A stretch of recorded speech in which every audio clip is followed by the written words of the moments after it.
Hello guys, Sir Grandalot here. I was about to make one of my traditional all my builds videos for ZZZ, and then I realized a couple of issues. One of the issues is that I only have two characters on my account that I would consider properly built, and those two characters are Ellen and Jane. And everyone else is either extremely low level or they have semi-random engines, unleveled discs, and all sort of issues. So there was no point to make that kind of video. So I would rather talk and explain what I'm doing with my characters, what I'm planning to build in the near future, and why I'm skipping all the Calydon characters. Are they bait? Well, watch along, find out more. But okay, let's talk about my characters first. Ellen is the first one that I pulled for. Her build is like this, it's okay, but I have stopped farming the ice domain for a while, meaning that I have not had any change in her discs for quite some time. They're decent, but she could definitely be using some better stuff, especially this. Like, look at this piece of trash. Unfortunately, I have not found anything else to use for her in this slot, and it's like, whatever. Eventually, we may be getting something. This one is decent, though. And she has her own engine. Skills are like this. She's very good. She's still very solid. She can clear us everything. Just a few days ago, from the standard banner, I got the furry dude. I have not touched his build at all. I will have to build him a little bit because he helps a lot in teams with Ellen. And as you may all know, if you have watched my previous videos, my only properly, really well-built character is Jane Doe. I used a ton of polys on her. I managed to get her second Mindscape Cinema Eidolon, which is pretty disgusting and unnecessary. Absolutely unnecessary, but playing her gives me a lot of joy, both for her design, her color scheme, her animations, how she plays out. I really enjoy Jane Doe. One of my favorite characters in many of MiHoYo games so far. I leveled up her skills, although it's not particularly necessary, because the procs, the assault procs, they don't care about this. So leveling up this stuff increases the damage of her pew pew pew with her normal attacks, which is basically nothing, and increases the daze multiplier, which is... It's kinda negative for her because she doesn't want to stun enemies. She wants enemies to keep attacking so she can dodge and refresh her enrage stacks, whatever they're called, but whatever. And these are her relics, her disc engine. Discs. Fuck you, MiHoYo. Yet you have the same things in every game, just with a different name. Relics, artifacts. Here we have discs for some reason. Very solid build. I was fairly lucky in the sense that some pieces rolled with a ton of anomaly proficiency and a bit of attack, and some other pieces didn't get a lot of anomaly proficiency, but got a lot of attack. So all in all, it's a very well balanced build. Very well balanced. I really wish that I could get a better piece here, because the advantage of using physical damage bonus as main stat, apart from being better than attack percentage, is that you can get attack percentage here. So ideally you would want physical damage, anomaly proficiency, attack percentage, not flat attack, and, you know, some decent rolls. So at the end of the day, this piece is not particularly amazing, but it's definitely serviceable, And all in all, considering that her stats are really pretty insane, an upgrade on that disc would bring me at, I don't know, 479, 2600 and change, maybe an extra 30-40 points, so it's not going to make any difference. She solos the whole game, essentially. So for the time being, there is no point in worrying too much about min-maxing her. Especially now that two of her best supports, at least in terms of playstyle, are 4 stars, so who knows what will happen in the future. Here I have my Chini. She got a few levels recently thanks to the training area. Very low investment. Very low. At least all her discs are at 15. And she's using the Coleda engine not because it's meta, but because I have it. I did not pull for her engine. I wouldn't say that I regret pulling for Chini. But I used a few pulls to see if I could get her. She landed on my account very early on a 50-50, so nothing was lost. She's not a character that I really feel like she completely changed my account. She made some fight easier, but whatever. My Omega Cursed Soldier 11, as you may see, Mindscape thingy true, because during the first, I believe, 2 or 3 weeks of ZZZ, I got 3 copies of her. One from the beginner banner, one from the standard banner, and one I don't remember. I lost a 50-50 and I got her, and it was very triggering for me. And skills are like this. She has her own engine, because of course I got her own engine from the standard banner. And she's using, well, of course, 4 pieces of a fire set. And she has 2 pieces of a penetration set, just because the stats are pretty good. This is the best combination of 2 discs that I could give her. I would have preferred, of course, the 8% crit rate set, but these 2 discs are way better for her. Who else do I have? No, Rina is a work in progress, not even worthy of being showcased, because she has 4 random pieces here. I will talk about why I'm building Rina later, when I talk about the team building. Lucy, I built her a bit more decently during the last few weeks, because she's a great team member for Jane. Really, really good. And I managed to get her Mindscape 6 on, what's her face, on Bernie's banner. I was very happy, because she was at 5 for very long, and her 6 copy is very, very nice. 4 pieces recharge set, 2 pieces of attack set, a ton of attack everywhere, and energy recharge here. I tried her with an attack piece here, but energy recharge is just flat out better, because she can recharge the piggy wars more consistently, and this is already way more than enough attack for her. In an ideal world, I would find some extra crit stats for her, because she deals a very decent amount of damage. But, her very decent amount of damage pales in comparison to Jane's, so having Lucy deal an extra 5k damage doesn't make any difference in the scope of situations where she deals like 1 million damage with a trigger of her assault. So it's very low priority for me to improve Lucy's damage output. And Rina, I'm building her a little bit. She's still in Omega Cope mode, using... What is she using? Oh, Whipping Gemini. And semi-random relics. Again, she's not built at all. This is probably what Yanagi will end up having. Probably. But I will have to work a little bit more on that, because all these pieces are slightly cope. Let's talk about her a bit later when I talk about teams and future pools. Here I have Seth, probably a bit too much investment on him in terms of levels and everything, because he doesn't need it. Essentially what he needs is you unlock here up to D, or, E, if you really want to have his ability up more often, but it's not particularly necessary. All of this doesn't matter, like, these things don't matter, because his ability here does not scale with anything. It's just like that. And equipment, 4 pieces of a new set. I've not finished leveling them up. Yeah, that's how much it matters, to be honest. I really don't care about his shield, by the way. His shield for me is absolutely irrelevant. The only thing that I care about from Seth is that he gives extra anomaly proficiency to Jane, and that since he's a police dude, he triggers Jane talent thingy.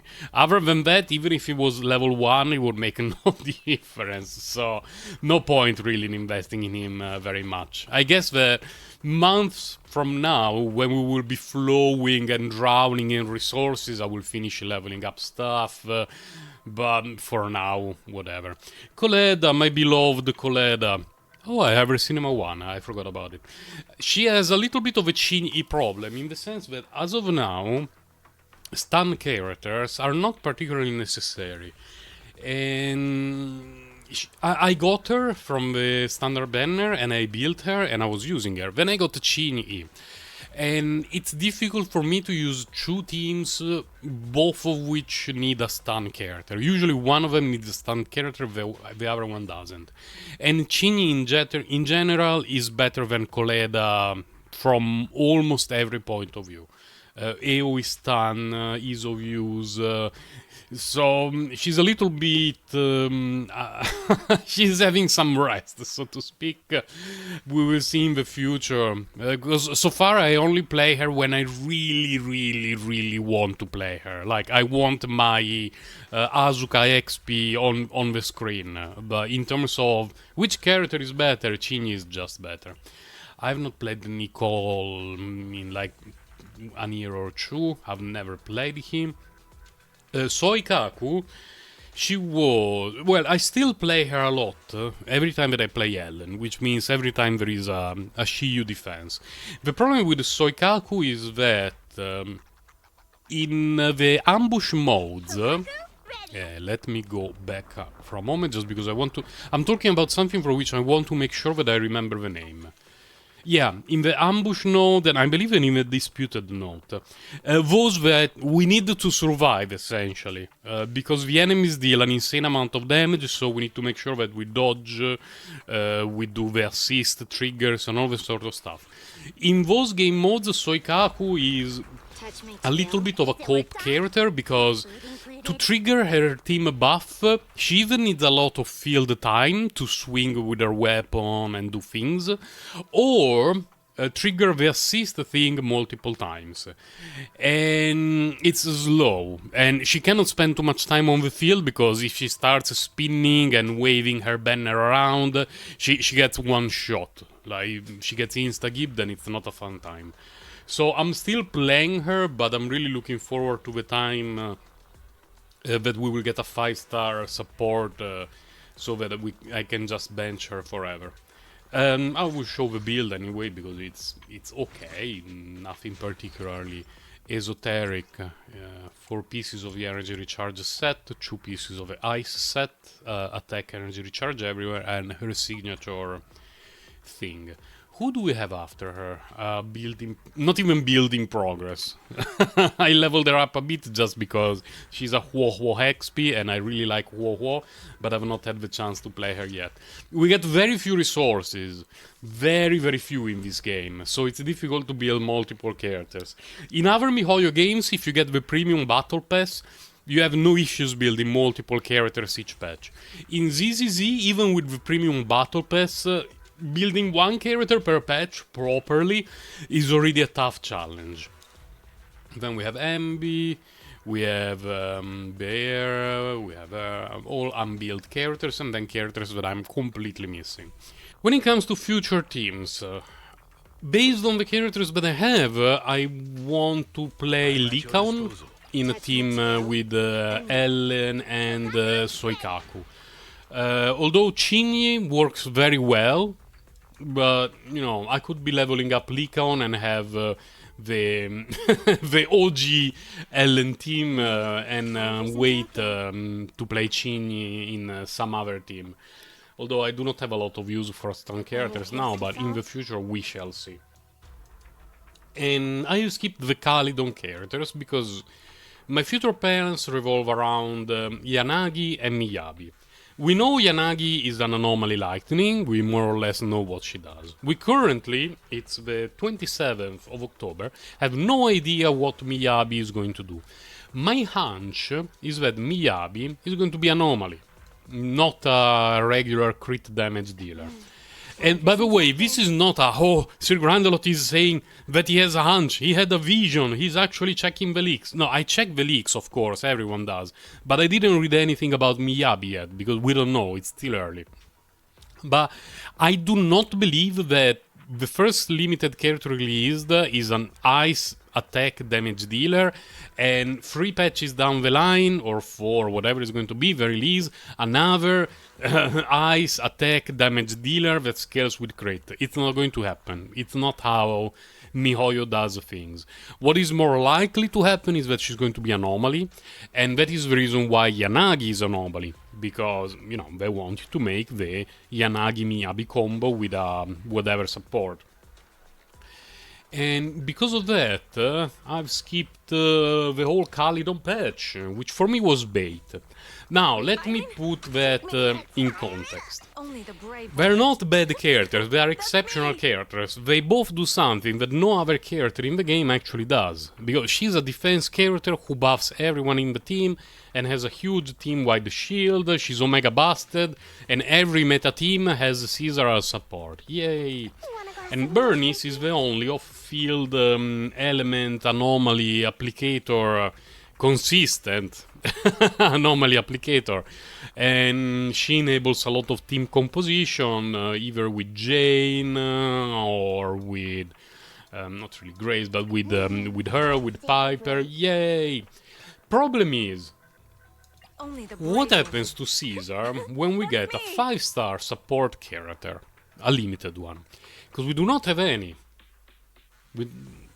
And people are playing her because, as a 5-star defense character, she power creeps every 4-star support. Fine. When we get a 5-star support, and the buffs of her character are way better than Caesar's, because otherwise no one would pull for a new support, what is going to happen to Caesar? In some teams she's still going to be great, and she's going to make the ambush nodes more comfortable. But if you don't care about ambush nodes that much, because you just dodge, what are you going to do with a buffer who is not as good as a new buffer? Is she going to sit on the bench? If I pulled for her, and 3 months from now a support clearly power crept her, my Caesar would sit on the bench indefinitely. A bit like what is happening right now to Chini. But, in Chini's case, I wanted some of the 4 stars on her banner. I pulled 20-something times, and I got her, so no harm was done. I just skipped her weapon, her engine.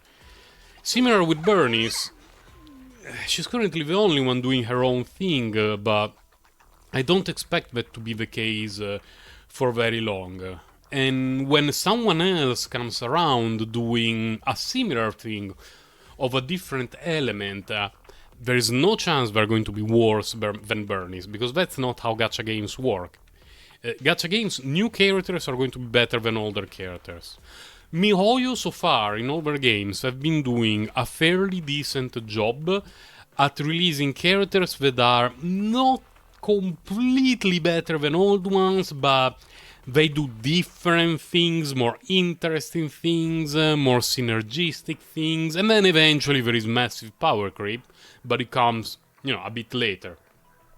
And think about Acheron, Kaister Rail, and what's her name, Fei Xiao. I mean, they deal amounts of damage that are not comparable to anything released earlier. And so we have no idea when a limited 5-star support is going to be released and when a new off-field element applicator is going to be released. The point is that I have a few characters in the near future that I really, really want to build, to pull for, Yanagi Miyabi, and I do not want to open Wallet Kun. It's not okay to summon Wallet Kun, because if you pull for meta in a gacha game, you're doomed. Absolutely doomed. Because you end up having to pull for every limited character every patch, because every new character is going to be meta for the counter centered around their release. It's like that in every gacha game, it will always be like that, so if you are a meta slave, good luck with your life and your bank account. If you have decisions to make, meaning, I skip this character, I skip that character, then part of those decisions have to be made looking at spreadsheets. You look at the spreadsheet and you're like, yeah, new limited character, good. How surprising. Part of it is based on guesswork. And by guesswork, I mean, yeah, sure, Yanagi, Bernice, and a support is going to be a fantastic team. Do I want to spend so many polys on a team with Yanagi? Not so much. In order to build a team with the Yanagi, do I have anything available right now? Yeah, sure. 1, 2. Or 1, 2. Just for the tech buff. Or, 1, 2. Because why not? So, would I prefer to spend a ton of polys on her and then opening Wallet Kun the next patch for Yanagi? or cope with some of these characters, get Yanagi, and then either wait for a run of Bernice 6 months from now if no other characters like Bernice are released, or just wait for new characters. And I prefer this second option. I prefer to be a little more conservative with pools, trying to skip most of the limited characters and only pull for those that I really like and or I find really valuable. As a side note, the content in the game right now, the hardest one, is right here. It's the critical node of the Shiyu defense and, the disputed ambush node. Disputed ambush nodes are easy, you just need to dodge. It can take you half an hour, but the character investment doesn't really matter, the team doesn't matter, nothing matters. If you want to make things more comfortable, sure, you can bring a stun character, you can bring a shield there, but at the end of the day, these nodes, they're just a matter of being patient. For me, they are undoable on the phone. Because I'm an old fart, I cannot play a game like ZZZ on the phone. On Caster Rail, no worries. Genshin Impact, no worries. ZZZ, nope, unplayable on the phone for me. But on PC, I don't find these kind of gameplay difficult at all. It can just take a little bit of time. If you check my ambush node clears, they're here on YouTube somewhere, you will see that I try to do them quickly. I get hit a ton of times because I don't want to spend 10-15 minutes killing this garbage. It was not difficult at all. When it comes to the Shiyu defense itself, the 1 to 7 that refresh, they're not particularly difficult. They always favor the new limited character. And so far with Ellen Jo and Soldier 11 at the beginning of the game, followed by Ellen Jo and Jane Doe, now I just steamroll them. So, sure, check spreadsheets, check tier list, have fun. But don't feel like you have to pull for new meta character all the time, because it's not going to be a very healthy way of enjoying a gacha game. If a new meta character is a character that you really like, then sure. But if, for example, you don't really like Bernice and you want to pull for her just because every meta team essentially has Bernice in it, I would advise you not to do it. And if you're still in the early game, maybe because you started a bit late. What do you mean the schedule has been updated? What the... Yeah, the notification is that it's just 10 a.m. Here and a new event started, so I got the notification from the system telling me to do the thing. There are rewards, so I will definitely be doing the thing. But yeah, what I was trying to say, more or less successfully, your opinion may vary, of course, you're free to be wrong regarding this topic, is don't force yourself into pulling for meta characters, because meta in gacha games is absolutely temporary, and if you live by the meta, then your wallet is going to die by the meta, and it's not a fun time. Definitely not a fun time. And at the beginning, the game was feeling extremely difficult. If you are in the early game because you started a bit late, or, you have started at the beginning of ZZZ, but you're taking things slowly, most of the end game is an account check, an account investment check. Meaning that when your character is level 40, you get to a wall, you cannot progress. Then you make it to level 50, you get to a wall, you cannot progress. Then you level up your things here, your skills. You make some progress, and then you get to a wall, and then you level up again, and you get some better discs, and then you clear everything. It's more about character investment than meta.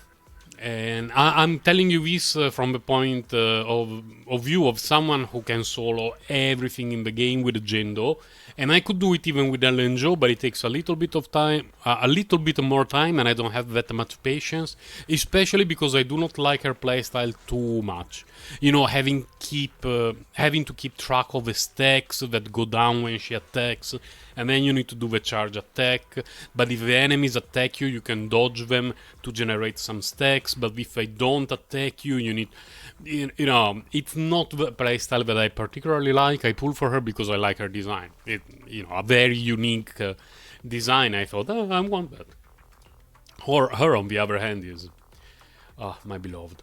But yeah, that excessively long video just to talk about my build, future teams, future plans. So sorry for the ranting. I will try to put some timestamps in the description if you want to come to my Discord to badly discuss about leaked characters kit, future pools, and non-meta discussions and break effect hate.